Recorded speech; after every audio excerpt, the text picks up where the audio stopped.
thought I'd put together a paper 3 essay question presentation. I've gone through some of these things with a number of you, but I thought it would be useful to just put something fairly quick together the day before your exam, just to give you some reminders about the essays. So I don't want to make this a long video. It's not going to be a fancy one either, just hopefully giving you what you need to help you with your exam tomorrow.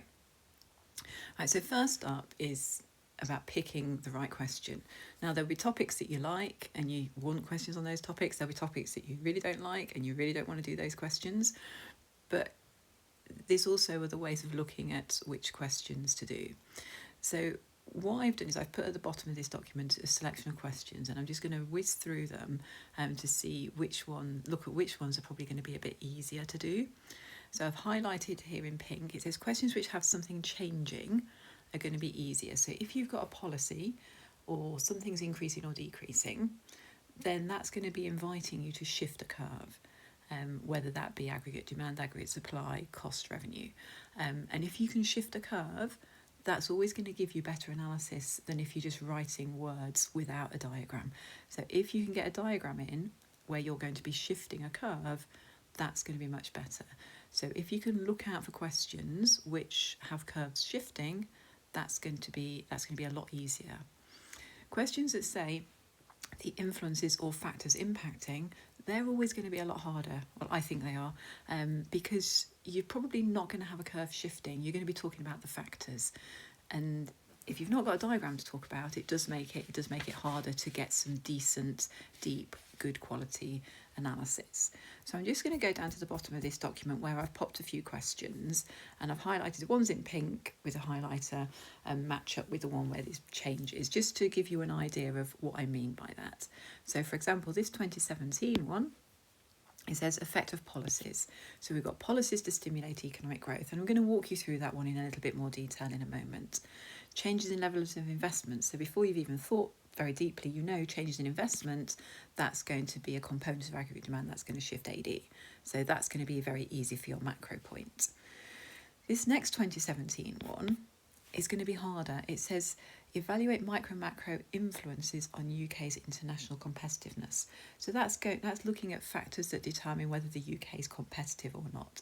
So something you could talk about the exchange rate there, which I think would not be too bad. I think you can do quite a lot on the exchange rate. But in terms of other things, it's going to be a lot harder to make a decent answer for that one. So I'd probably avoid that unless I really didn't like the look of the other option.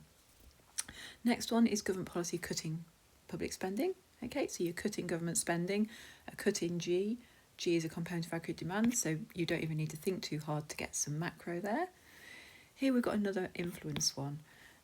The micro and macro factors that influence Starbucks' decision whether to expand in another country. So the extract, I can't remember too much about the extract, but you might be looking at what profit they're making at the moment, what the competitors are doing, and it could always turn into being a little bit businessy rather than economics, and there's a danger that you drift into sort of business rather than economics. So I think I'd probably steer clear of that one, again like the other one, unless you really hated the question that came with it. Increased demand for coffee at branded coffee shops. Now this is one to watch out for. You see increase in UK demand for coffee at branded coffee shops, and some people are like, oh yeah, let's just shift the demand curve to the right. Doing a supply and demand diagram is perhaps a little bit basic and boring. If we're talking about increased demand for coffee, yes, your demand curve does shift to the right, but let's make that an AR MR shifting to the right rather than just a demand curve shifting to the right, because then you can do your cost and revenue diagram, and that's going to be so much better because that will show you the impact on profit. So that's your micro point, and if you've got more profit, then the government can tax that more. The government then gets more tax revenue, and you can take that through to your macro point. Government's getting more tax revenue, and what can they do with that?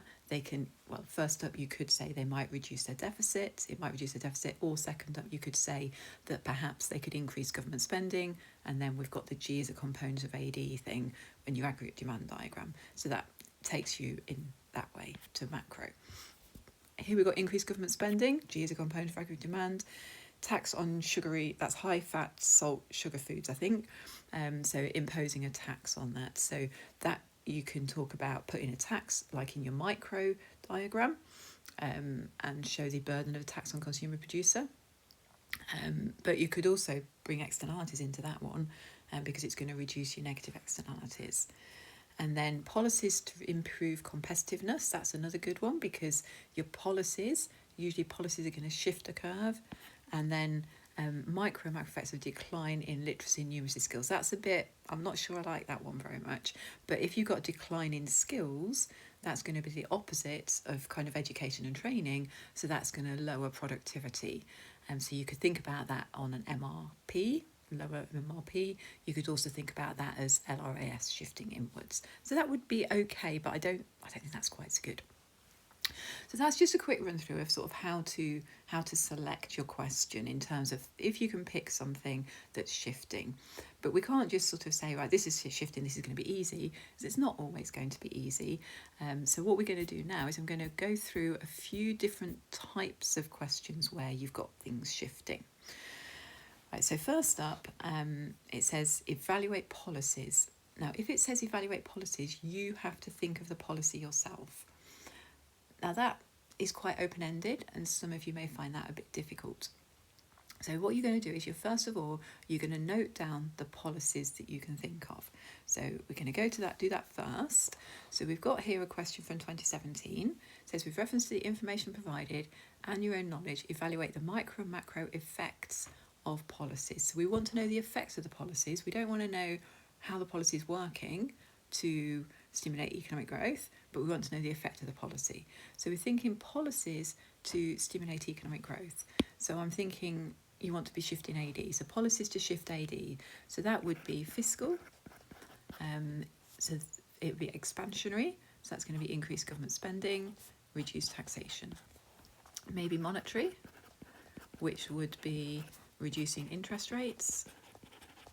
And then there's a whole host of supply side policies that could be used. Now, if we're thinking about development, I'd possibly consider education, but we could have a whole load of other supply side policies. Now, we're not going to list like 10 different supply side policies.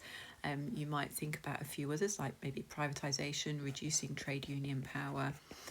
But what we need is something where we've got some micro effects and where we've got some macro effects.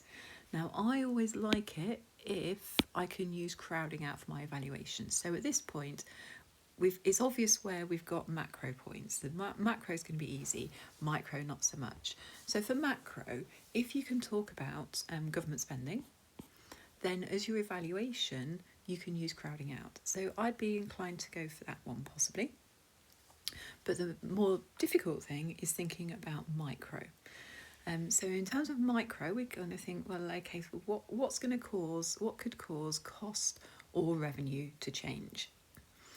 So I'm thinking, well, if we reduce interest rates, firms that have a loan will have to pay less back on their loan. So we could say, yeah, that would work. They've got to pay less back on their loan, and that's therefore going to reduce their cost. And that's going to be a reduction in their fixed cost.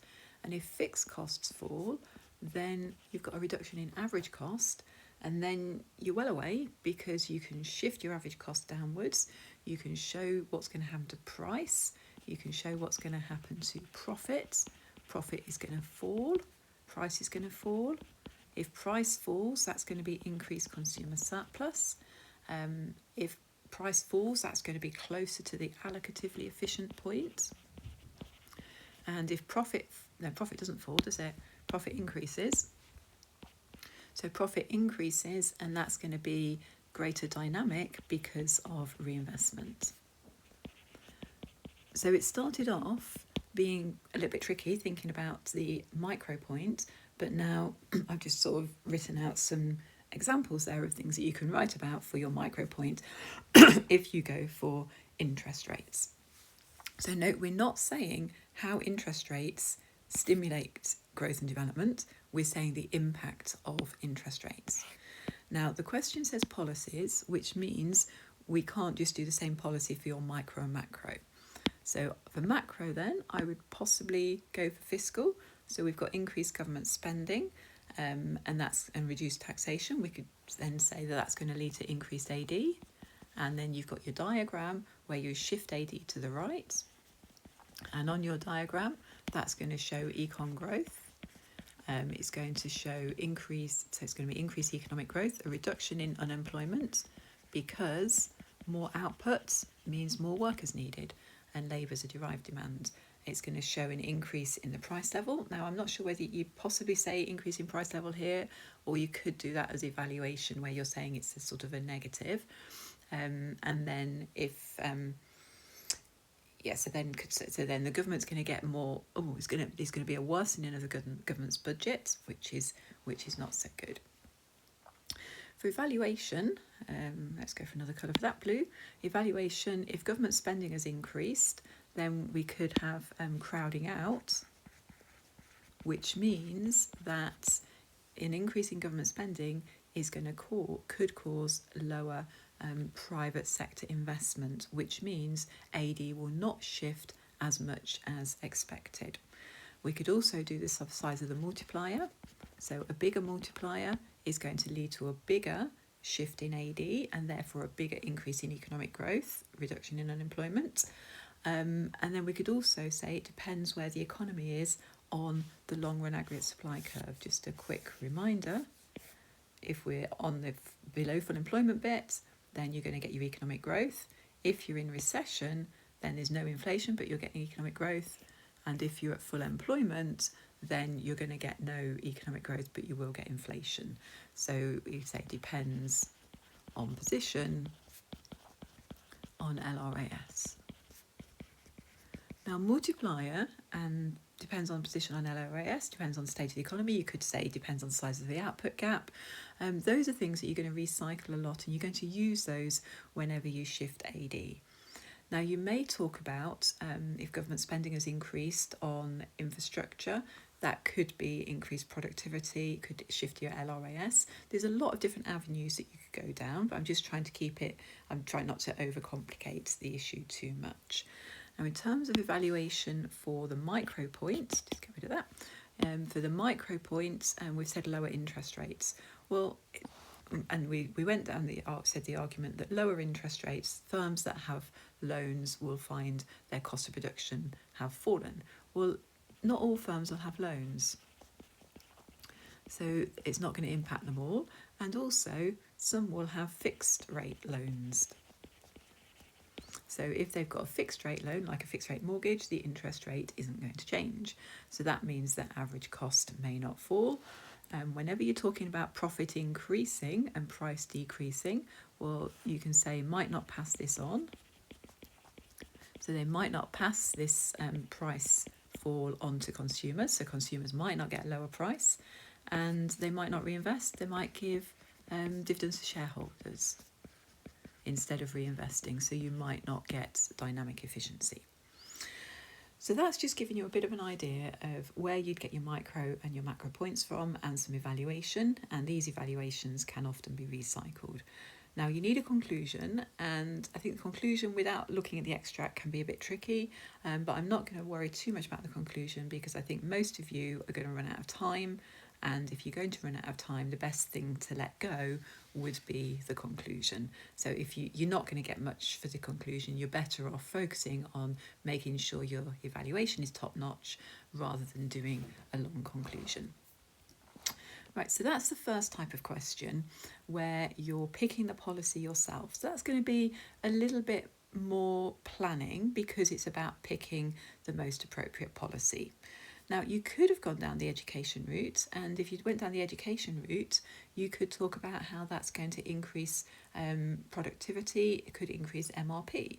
So that would be a different angle. Reducing trade union power, that's going to mean increased LRS because you're going to have less days lost through strikes. So that you don't have to do those two policies. I just think they're the ones that are probably a bit easier and the ones that you're going to use more often. So in doing this video, it just gives you policies that you're more likely to write about that you can possibly use tomorrow. Right, the next type of question is very similar. It says evaluate the impact or the effect of this policy. So this time they've given you the policy. So you've not got to choose the policy, They have given you the policy, and then you have to think about the effect. So it's going to be exactly the same as what we've got above here, but you're going to, you've not got to pick the policy, you go with their policy. So this question here is talking about changes in the level of investment. Now, I'm not going to go through this in so much detail because otherwise this video is going to end up really long, and if it's too long, you're going to look at how long it is and not listen. So I'd rather keep it a bit shorter so that you've all got time to listen to it. But first up, we've got changes in level of investment. So investment, that is inviting you to talk about I as a component of aggregate demand. So that's going to be aggregate demand shifting. So that's nice and easy. Then we could talk about, well, it depends what the investment is on. So there was a question I think it's in the predicted papers, about spending on green technology. Now watch out for that one, because if you're spending on green technology, let's suppose Amazon changes, I don't know whether they've already done this yet, but they changed their delivery vehicles from petrol to electric. That isn't its investment, but that investment isn't going to increase productivity, because all that's happened is they've spent money, so it's AD shifting, but it's not increasing their productivity. Just because they've got electric vehicles doesn't mean they can deliver more parcels. In fact, they probably deliver fewer parcels because they have to keep stopping and charging, and it's not that quick to charge. It's quicker to fill up with petrol. So watch out if you're doing anything about green technology, which is a possibility, that kind of investment isn't going to shift LRAS. If you're investing some faster technology, faster machinery, then yes, that will shift LRAS, but it's not guaranteed that all investment will shift LRAS. So that's just something to watch out for and worth pointing out, because it's cropped up in a question recently. In terms of your micro for this one, if we've got changes in level of investment, then you could talk about productivity and labour productivity increasing. That investment could have been on education. It could be on technology that helps the workers work more quickly. So that could increase productivity of workers. So that you could think about your MRP. Or you could talk about it lowering costs. So the increased productivity is going to lower costs. So that's something else you could consider. Right, the next type of question.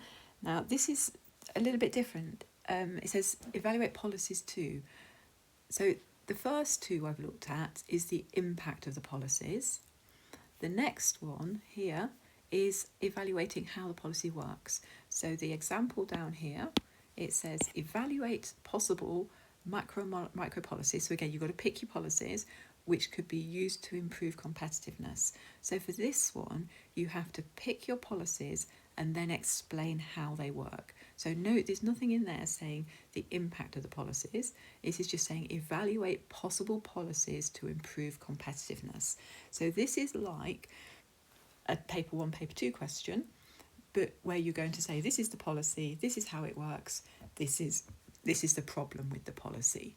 So just watch out for that. And I sometimes get a bit mixed up because I get so used to doing evaluate the impact of the policy that when I get one about evaluating the policy itself, I get carried away and start talking about the impact. So just be really careful that you read, hello Daisy, that you read the question and you're evaluating the policy for this one rather than the impact of the policy. So you're going to be explaining how the policy works. So again, what you've got to do is you've got to pick your policy. So like that first one we did, you need to pick your policy. So you've got to think, right, what policy am I going to go for? And some guidelines here, again, would be which ones could we shift cost and revenue? Where could we shift ADAS? If government spending is changing, we could use crowding out for evaluation. So thinking about the policies, apologies, Daisy's just got up and she's meowing in the background. She obviously wants some breakfast or something. Right, so policies to improve competitiveness. So competitiveness is about making UK goods either cheaper or possibly making UK goods better quality. So we could say probably something like improvements in infrastructure. So I'm just going to jot down a few. So infrastructure improvements, and possibly reducing labour taxes. That's a bit of labour market, which is e.g. national insurance. Now the Mark scheme said something about minimum wage. Now in theory it would be reducing minimum wage, But I'm thinking, can you really reduce the minimum wage? Everybody's going to go on strike. And I would have said that that's not a realistic policy for the UK. So I don't know that I would go for that. But reducing minimum wage, let's put it in though, because it was in the Mark scheme when I checked it earlier. So reducing minimum wage, and that might be a good one to write about because it's going to give you the minimum wage diagram. Supply side policies, the whole host of supply side policies improves you competitiveness. So that could include sort of education, making your workers more productive. I think reducing corporation tax might be a good one because that's going to mean firms have more profits which they can reinvest. A severe one, which China does, is depreciation of the exchange rate. So that's going to make UK goods more competitive. That might be a good one because for evaluation, you can do your J-curve, Marshall learner condition. So what I would do for this question is I won't spend too long because time's tight, but it is worth investing a few minutes to make sure you've got the best policies. So if you can think about your policy and think about the evaluation as well and where you've got some good evaluation. Now, one thing I've not talked about in this recording is about the Laffer curve. So you reduce corporation tax, that's going to incentivise firms to invest. But it's also could lead to less tax revenue for the government, or it could lead to more tax revenue for the government depending where you are on the Laffer curve. So it might be that the Laffer curve is worth using in there. Now, in terms of micro-macro policies, the Mark scheme did say some policies could be considered micro-macros, and it said sort of, for example, labour market policies. So I've written here education, and I've said it's a supply-side policy. I think you could talk of education as being a micro policy. So I would possibly go for education because that way I can talk about how it would increase marginal revenue product, and then you could actually do a labour market diagram, shifting your MRP curve to the right. So I think jotting down the policies and then deciding which ones you're most comfortable about writing about. If you reduce corporation tax, so what we need to do is we need to make sure we talk about how it improves competitiveness. So reducing corporation tax is going to mean firms have got more money, more retained profit. They can reinvest that profit into improving their efficiency. So that's how that would work. The depreciation makes UK exports cheaper, imports more expensive, and then your evaluation is your J-curve, Marshall learner condition. Both of those are macro, so you probably wouldn't do both of them. You probably just do one of them. It's a shame because I think both of those are quite good ones. In which case, I would go for this one here. You could talk about unit labour costs. Falling, but I think this one is probably going to be the best one, the MRP increasing, because you've got your labour market diagram, and evaluation it's going to take time, it's going to be costly.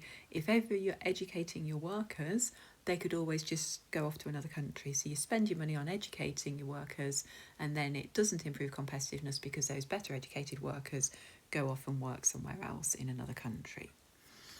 Okay, so and then the final one, this is the sort that I probably wouldn't do. In fact, I forgot to put my example question there. I probably wouldn't do this because it's they're not so easy to write about. But there was one up. Just stay down here. So it's the high risk of it becoming a sort of general studies or geography if it's a development one, or possibly a business question. So there's a high likelihood that it's going to go wrong if you do this one. But I've written in here, if you talk about exchange rates, then that could be good. But make sure you're confident about your analysis and your evaluation if you're going to do one of these factors which influence. So factors which influence are, where are they? They're down here, they're the blue ones. So evaluate micro and macro factors that influence Starbucks' decision whether to expand. So they're the ones, just make sure you're really confident if you go with that.